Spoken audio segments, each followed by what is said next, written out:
Lupino ran his racket of sex, drugs, and contract killings from a sleazy hotel in a slum block of tenements.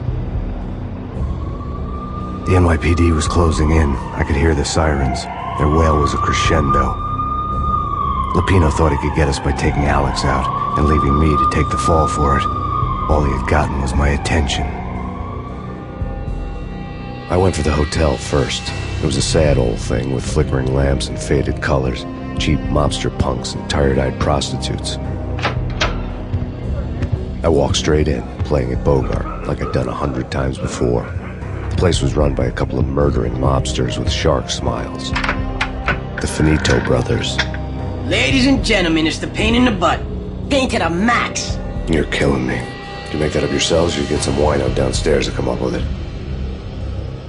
Don't answer that. A rhetorical question. I got something for the boss. Lupino around? That kind of depends on who's asking. A friend or a junk squad plan. Don't answer. It's one of them, how do you put it, rhetorical questions. Lupino ain't here, but he said bye. Lupino wasn't in his cheap hotel. Instead, I ran into the Finito brothers. Lupino.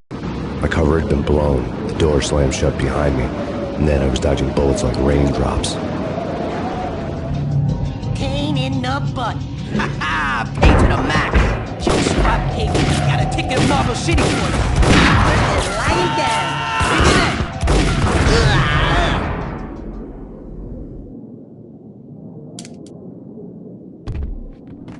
A letter on the desk caught my eye. I had met Lupino only once. The gangster ran all his rackets through his right-hand man, Vinny Gagniti. Gagniti was a high-strung whiner on the verge of breaking apart, like an overamped Energizer bunny. He had the brains to run the business, but he lacked the balls, always falling short, taking his frustration out on underage addicts and call girls. The V deal goes down at your hotel. Jack's exact words, quote, "Vinny, you're in charge of this one," unquote. Rico Muerte's coming to see it through. Anything goes wrong and everybody's gonna get dead. Goes double for you. Treat this guy real good. Anything he wants, you give him. Don't screw this up or you're finito, finitos. A V deal meant added security, locked doors, and lots of nervous thugs with itchy trigger fingers. I'd seen nothing coming in, but that didn't mean it hadn't been there. Rico Muerte was a regular Kaiser Soze, a spook story told to keep the apes in line. 313. The Finitos had scribbled Muerte's room number on the note's margin. Bosses! Everything all right? Bosses! Joey! Virgilio! You all right in there? They're not answering. Call the others. Tell them to come quick. Okay, but we can't wait for them. We gotta go in now. Bosses! We're coming in! Damn!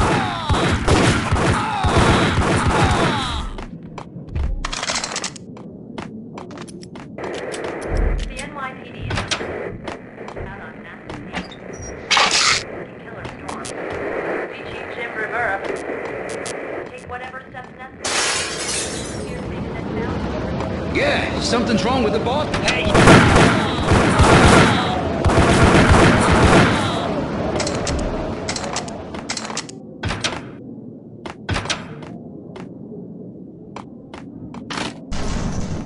What the?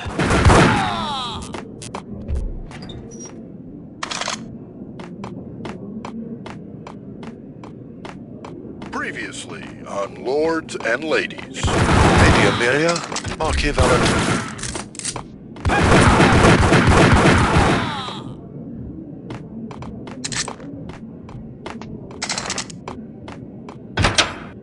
There he is!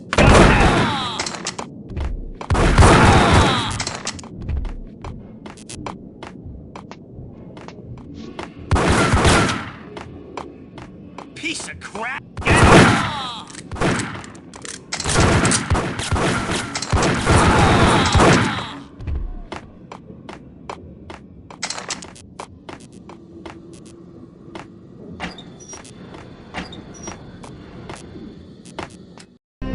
Tonight, the city's fight against the nightmare drug Valkyr took a turn for the worse as DEA Special Agent Alex Balder was found brutally slain at the Roscoe Street subway station.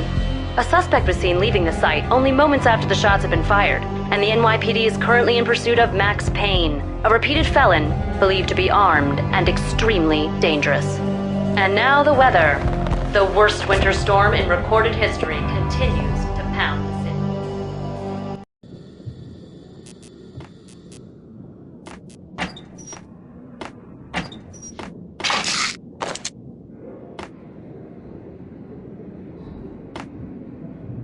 This party had been dead for a while. I couldn't say I was sorry I'd missed the show.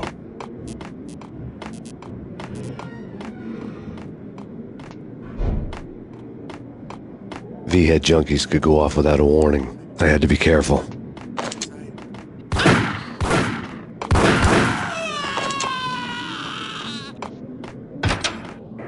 Ice up!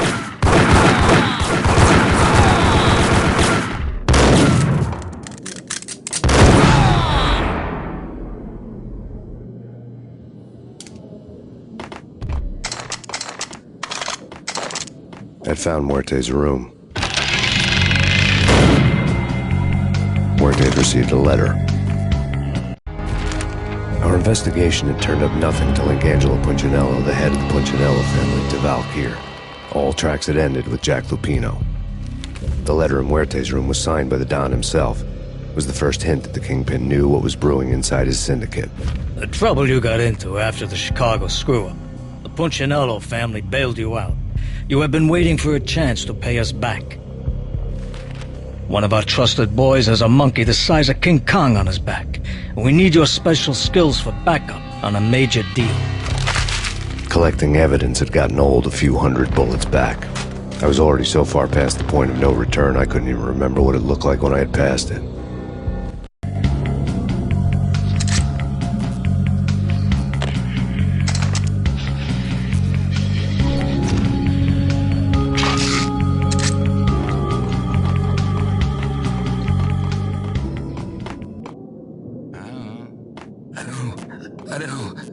I don't know. The Flash. Hold it!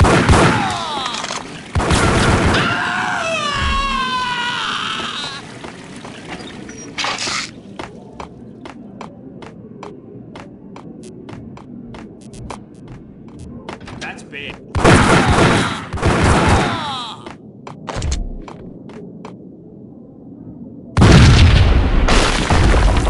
What the hell? What the?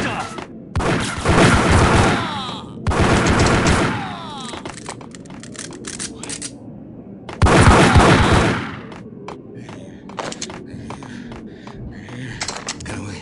Get away.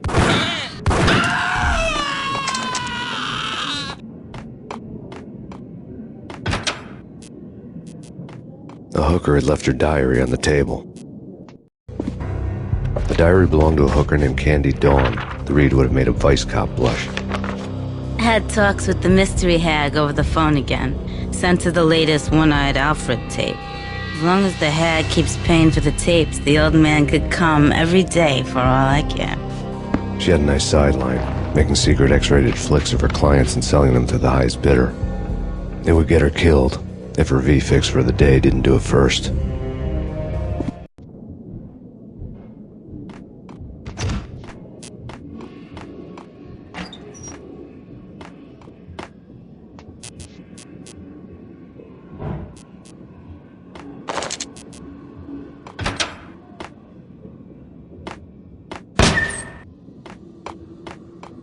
What the hell?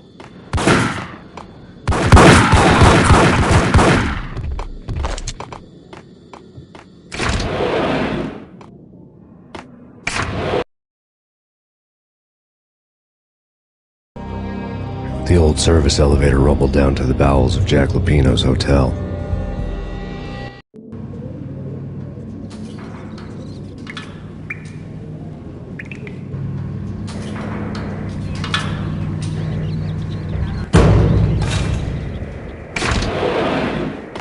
It was freaking crazy. Get up!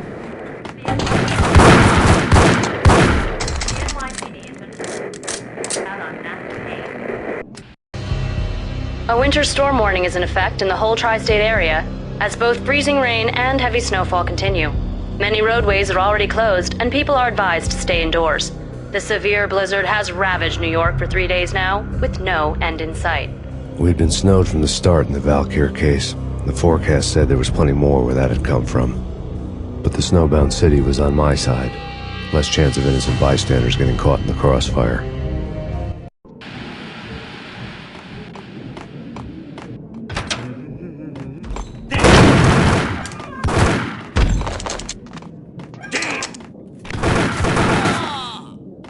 Exhibit number 1, a newspaper.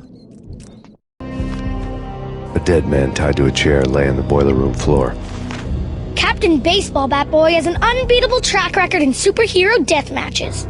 But a 6-pack of root beer gets me every time. The murder weapon was a baseball bat, now lying in a pool of drying blood next to a newspaper folded open on a Captain Baseball Bat Boy comic strip.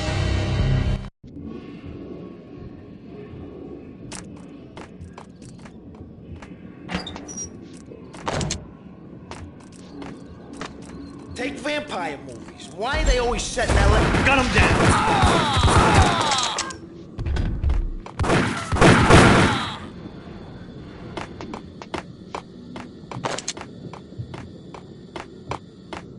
Chill with the guns.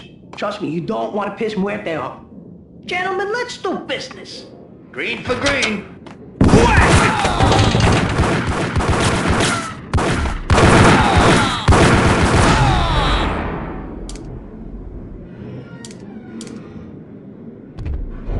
A lifetime ago, this would have gone down as a narcotics arrest. The transparent cylinders glowed green, full of Valkyr. It was dirty money. There was a key on the table.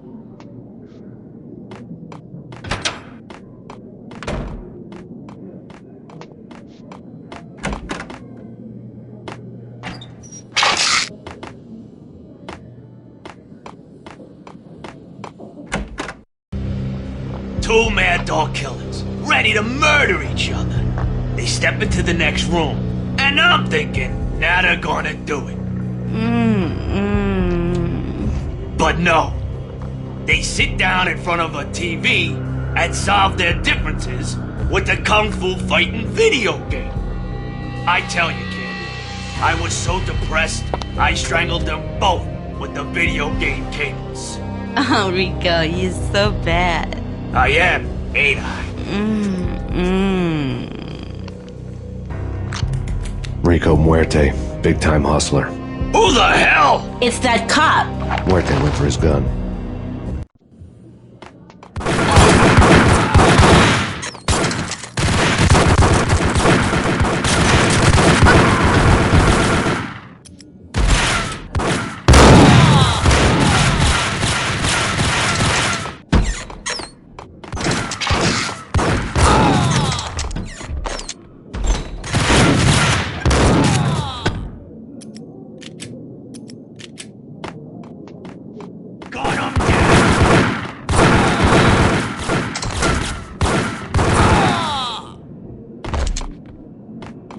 The antique switchboard was still in use. There was an old telephone switchboard in the back room of the reception area, the kind that made phone tapping child's play. It wasn't hard to picture a fat pimp sweating with headphones on, listening to his hookers talk dirty and fake orgasms over a web of party lines, the blood veins of New York. Right now there was a different set of moans and groans going on. Boss, Cornelia, this Max Payne. He came, started capping us. He killed him. Are you freaking kidding me? He's just one lousy cop. You better be freaking kidding me. Whack him. What's the freaking problem? Hello? Answer me. Hello?